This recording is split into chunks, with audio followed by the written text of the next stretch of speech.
Chapter 6, Port Adelaide, April 1935. Henry Appleby shook his head and flapped the page with disgust, reaching for his glass of ale nearby. It would become a glass of brandy later, Fleur thought with sadness as she sat quietly between her parents at the dinner table, except they weren't really her parents. Only one parent sat at the head, vexed at some item of news in his evening newspaper. The other, an impostor, as far as Fleur was concerned, sat with pinched lips with her real mother, where her real mother once sat. Irma was Fleur's stepmother, but even the term was loose. In Fleur's opinion, she thought of her more as a conniving limpet of a woman who had clung fiercely to Henry from the moment he had looked at her and used his grief at being widowed to steal May Appleby's role for herself. To Fleur it had been a sly and orchestrated a campaign to win her father's affection. The horrible woman who now sat in May's chair had shown such patience that Fleur almost believed that beneath Irma's skin lived a reptilian creature of ancient cunning. She had tried over and over again to find qualities to admire, just one thing to like about Irma, perhaps the affection between her and Fleur's father, but she had come up wanting. She had never seen a fondness coming from her father, nothing even resembling love. Now, as an adult, Fleur believed the marriage had been one of convenience on both sides. It suited Irma's social climbing aspiration as much as her need for security. And what her father got out of this arrangement, Fleur had often worried over, and she had finally settled on him, simply wanting a wife to run a household and the child within. It appalled her that he'd relegated her mother's role to something so practical, given how loving they had been towards each other. These days her father made no pretense of his indifference towards Irma and had taken to reading the evening newspaper at the dining table, something Fleur knew her darling mother would never have tolerated. What's more, her father would never have put up such a barrier between himself and his woman had May still been living. Her early death from influenza had changed all their lives in so many ways. Reading at the dinner table, one of the least intrusive. The worst was making Henry so vulnerable to a predator such as Irma. You can clear the dishes, Nan, Irma said with her fake smile, dabbing at those mean lips that seemed to be permanently chaped. Coffee for Mr. Appleby. I don't think, Henry began. Nonsense, dear. Fleur would have gladly helped, but she knew it would raise her stepmother's ire. She continued to find new pretensions to focus attentions on. The last few years had been about jewelry and acquiring more of it to show her husband's wealth. Right now, though, Irma was fixated on the notion of domestic help and how they spoke of wealth and position.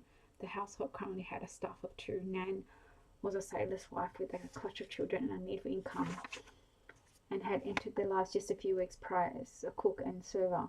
Fleur didn't believe she was practically competent at either, but she was cheap and looked the part in her new uniform. A cleaner, Jean had been keeping the house dusted and tidy for half a year now. Fleur thought about her lovely mother, who had happily run the household alone, raising a child amongst those duties, but was now 18 years in her grave.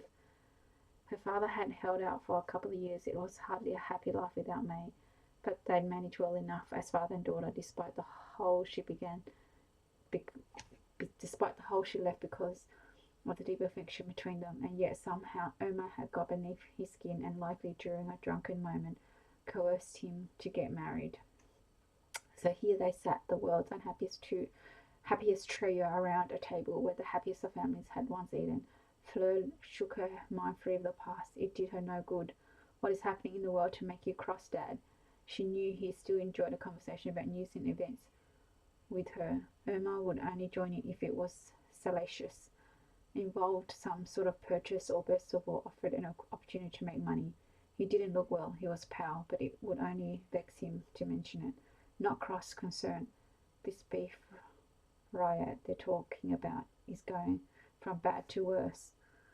We'll be busy if they keep this up, because people from the poor are going to get hurt or even die with all these hostile feelings flying about. Fleur sensed Irma's interest was piqued at the mention of bodies and burials.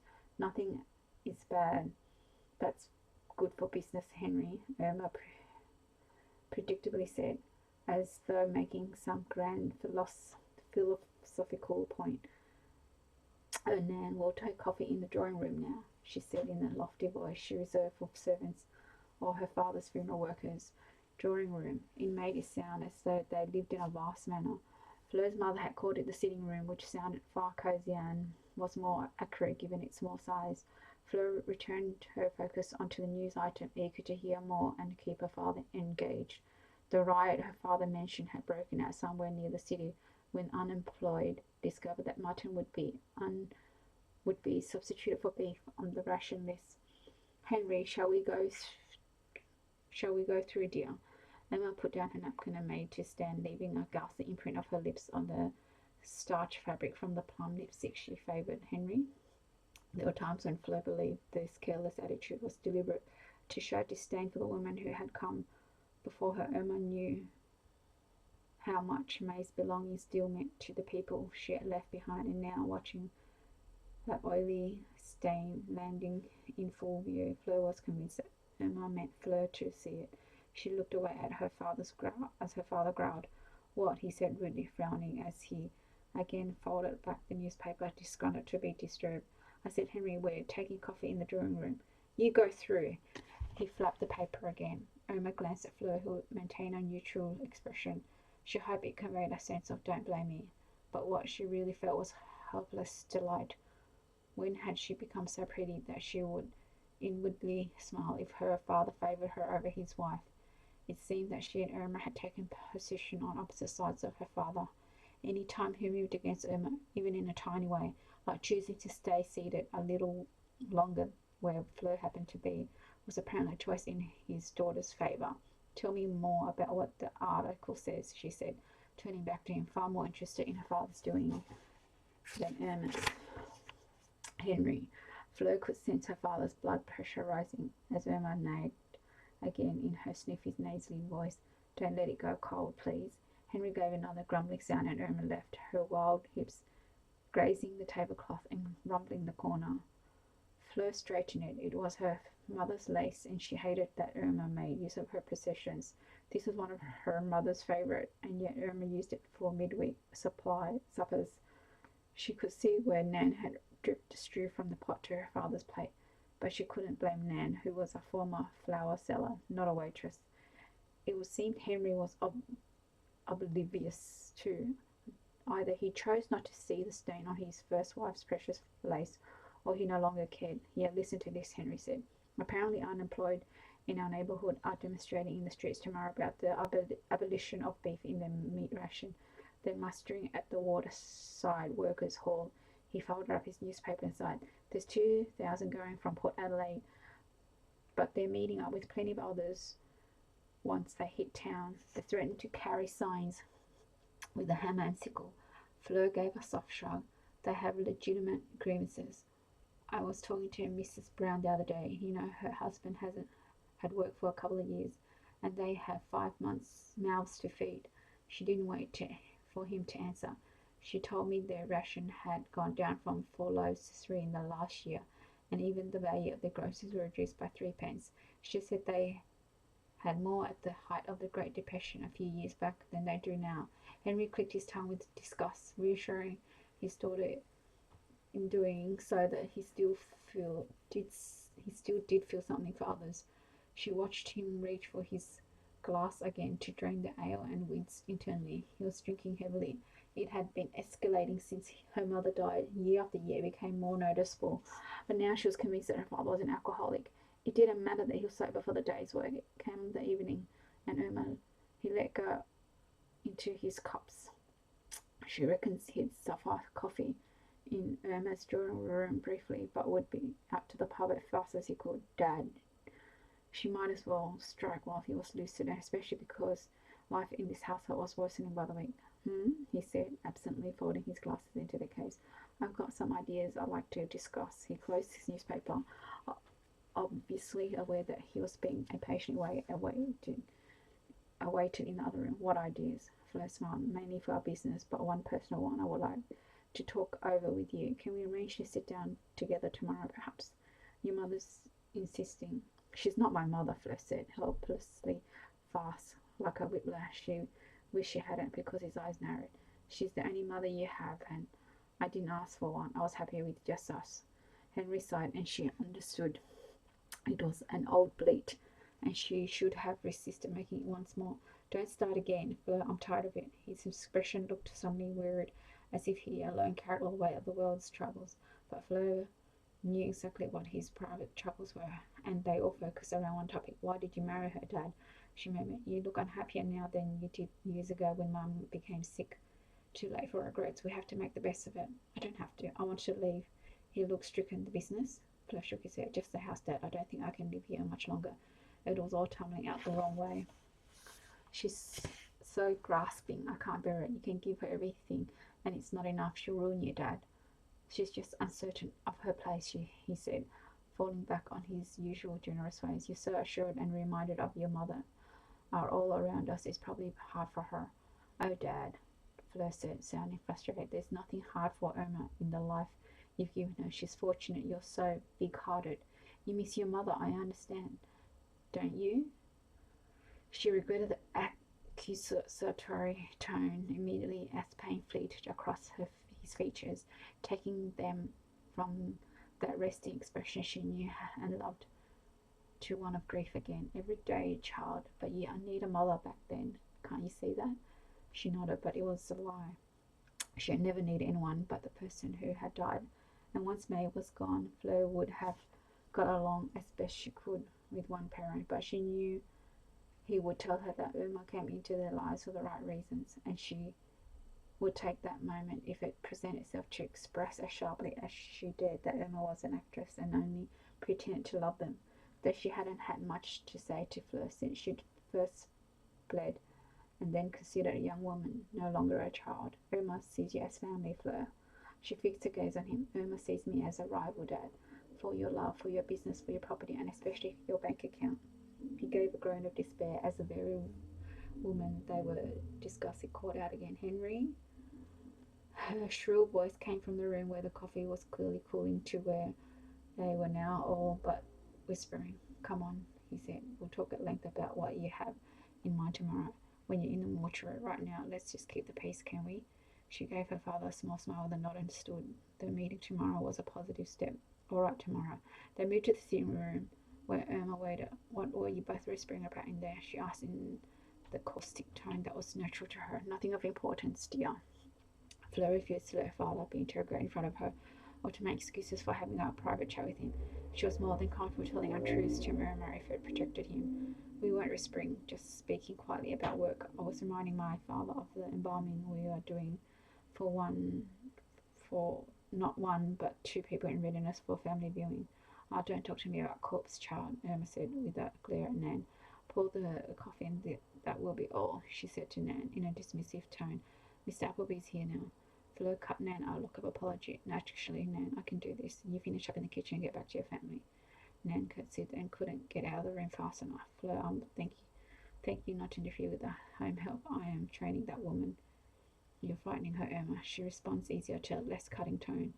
Don't tell me how to run my household staff.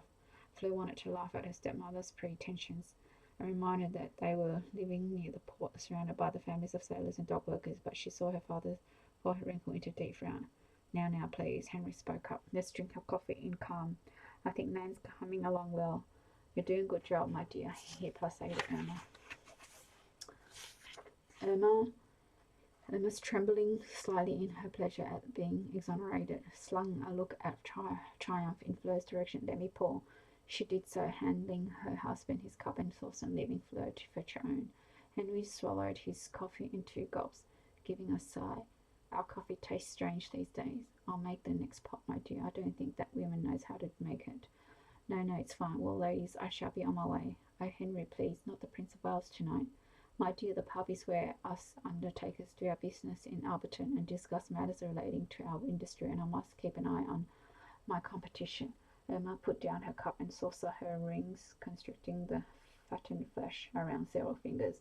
Well, don't forget what we discussed. There was a pointed tone to Irma's words that Fleur picked up on instantly. She looked between them over the rim of her cup and saw her father's expression of consternation as he rummaged back through what must have been various forgettable conversation with his second wife. Sorry, my dear. What we discussed, she said again, slightly sharper, as though he were dim, and she had to find a way to cut through the fog of his mind. Mr. Coghlan, she urged, sounding outwardly vexed now. Coghlan, as in the coffin maker Coghlan. Fleur piped up, annoyed that her stepmother was having any conversation about anything to do with the family business. Oh, Henry said, in dawning yes.